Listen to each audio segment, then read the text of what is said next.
Dahil sa kagustuhan ng asawa ko ng anak, ay minabuti kong magpabuntis sa iba, dahil sa lahat naman tayong mga babae na nakakapag-asawa na, ay nangangarap na buo ang pamilya, pero paano iyon mangyayari, kung wala namang anak para makumplito ang isang pamilya? Ako po si Susan, may asawa at kasal. 6 na taon na kaming nagsasama ng asawa ko, pero wala pa rin kaming anak.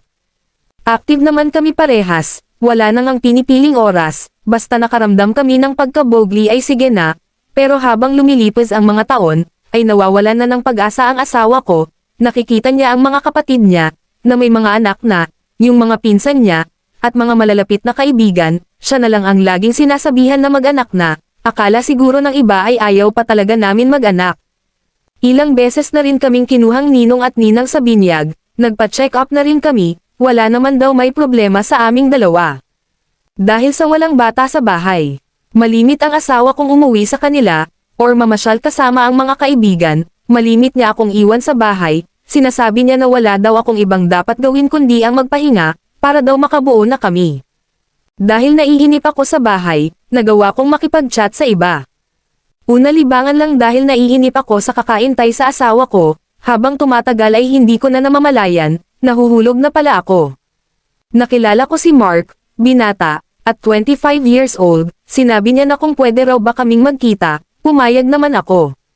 Sa unang pagkikita namin, ay namasyal kami at kumain sa labas. Masaya siyang kasama Ate Vine, napapasaya niya ako, parang nawawala ang pagkalungkot ko. Noong pangalawa naming pagkikita, hindi ko na napigilan ang sarili ko na makipagduremi sa kanya. Naisip ko rin kasi na, gusto ko na ng anak, kung hindi kami makabuo ng asawa ko, baka si Mark ang solusyon para magkaanak ako, dahil pinaramdam sa akin ni Mark ang pagmamahal niya, ay 2 buwan pa lang ay nabuntis na ako, sobrang saya ko na may halong takot, masaya ako dahil sa wakas, buo na ang pagkababae ko, natatakot lang ako na baka malaman ng asawa ko na hindi siya ang ama nito. Sinabi ko sa asawa ko na magkaka-baby na kami. Sobrang saya niya Ate Vine. Walang paglagyan ng saya niya, agad niya iyon ibinalita sa pamilya niya. At sa malalapit niyang kaibigan, simula noon, malaki ang ipinagbago ng asawa ko. Mas naging mabait, maalaga, at palagi lang sa bahay. Masasabi ko na isa akong prinsesa, sinabi ko rin kay Mark na buntis ako.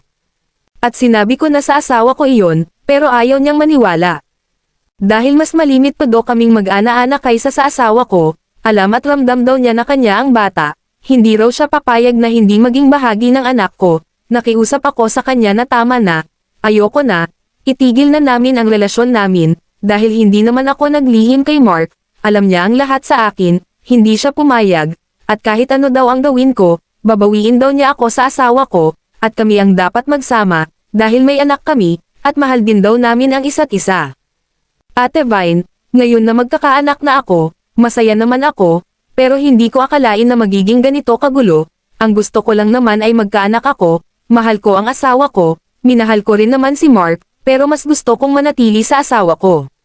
Ano po ang gagawin ko? Sana ay mapayuhan niyo ako, salamat.